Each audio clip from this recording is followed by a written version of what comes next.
तो वहीं बजट को लेकर सत्ता पक्ष काफी उत्साहित भी है और बजट और विपक्ष के प्रदर्शन को लेकर हमारी संवाददाता अरुण सैनी ने कैबिनेट मंत्री सौरभ बहुगुणा से खास बातचीत की। सुनिए। उत्तराखंड विधानसभा बजट सत्र का आज पहला दिन है। आज से बजट सत्र की शुरुआत होने जा रही है। हमारे साथ बातचीत करने के लिए कैबिनेट मंत्री सौरभ बहुगुणा जी हमसे बातचीत करेंगे। सर, आज से बजट सत्र की शुरुआत हो रही है, विपक्ष प्रदर्शन कर रहा है, सत्र की अवधि को लेकर एक बार फिर सवाल विपक्ष खड़े कर रहा है। ये देखिए, विपक्ष के लिए मैंने पहले भी कहा है, गैरसैंण को सिर्फ एक राजनीतिक मुद्दा रह गया है। जब भी गैरसैंण में सत्र होता है उसमें अवरुद्ध करने का काम उसको विपक्ष करती है, विपक्ष सदन ना चलने का काम विपक्ष करती है।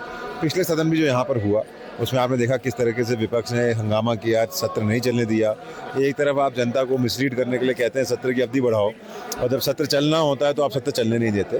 तो ये दोहरी राजनीति जो विपक्ष कर रहा है इसको जनता समझती है, और इसी कारण है कि दिन पे दिन कांग्रेस के जो वोट बैंक है वो खत्म होता चला जा रहा है। अच्छा, ये भी कह रहे हैं कि ये प्रोटोकॉल का भी उल्लंघन है। एक आज राज्य ऐसा अमूमन तौर पर होता नहीं है कि जिस दिन राज्यपाल का अभिभाषण हो उसी दिन बजट भी पेश हो, और उसी दिन बजट पेश करके ये राज्यपाल के प्रोटोकॉल का भी उल्लंघन सरकार कर रही है। देखिए, कार्य मंत्रणा की बैठक होती है, उसमें डिसाइड होता है। कार्य मंत्रणा की बैठक में विपक्ष भी होता है, तो कोई भी अगर ऐसे फैसले हैं तो वो बिना विपक्ष की सहमति के नहीं लिए जाते हैं। तो विपक्ष के, जैसे मैंने आपको बताया कि विपक्ष सिर्फ और सिर्फ बहुत निम्न स्तर की राजनीति पर उतर आई है, चाहे वो गैरसैंण को लेके हो, चाहे वो सदन को लेके हो, चाहे वो उत्तराखंड के भविष्य को लेके हो। और मैं आपके चैनल के माध्यम से अपने विपक्ष के मित्रों से यही निवेदन करूंगा कि बहुत ज्वलन मुद्दे हैं उत्तराखंड के, बहुत सारे विधायकों के सवाल हैं, बहुत सारे ऐसे मुद्दे हैं जिस पर सरकार का ध्यान आकर्षित किया जा सकता है। आप सदन चलाइए, अच्छे से चलाइए, सरकार आपको जवाब भी देगी और जो ज्वलन मुद्दे हैं उसको सुलझाने की कोशिश भी करेंगे। अच्छा, बजट भी आज पेश हो रहा है, बजट से क्या अपेक्षाएं हैं? क्या बजट किस प्रकार का रहने वाला है? क्या खास बजट में रहने वाला है आपके विभाग में? भारतीय जनता पार्टी की सरकार ने जब भी बजट पेश किया है वो हमारे उत्तराखंड को सशक्त करने का बजट है। वो हमारे मातृशक्ति को, युवाओं को, हमारे बुजुर्गों को विकास के रास्ते पर ले जाने वाला बजट है। और पिछले बजट में भी आप देखिए कि हमारा बहुत ज़्यादा फोकस हमारा AI पे था, हमारा स्टार्टअप्स पे था, हमारा युवाओं पे था, हमारी मातृशक्ति पे था, किसानों पे था।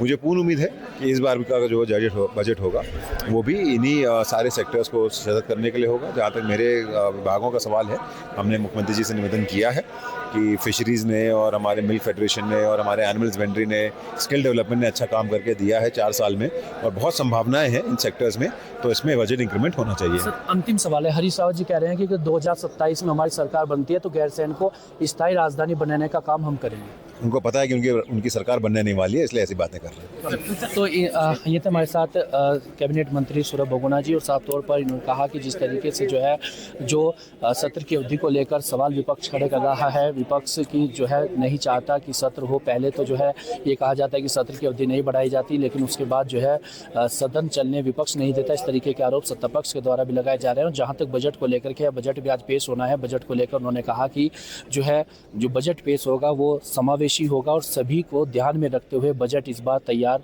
हुआ है। अब आगे बजट में क्या कुछ खास रहने वाला है और विपक्ष की क्या भूमिका रहेगी, सत्ता पक्ष और विपक्ष के बीच किस तरीके का तालमेल सदन के अंदर देखने को मिलेगा, वो तमाम चीज़ें देखने वाली होंगी। अपने सहयोगी रोहित के साथ मैं अरुण सैनी, जनता टीवी।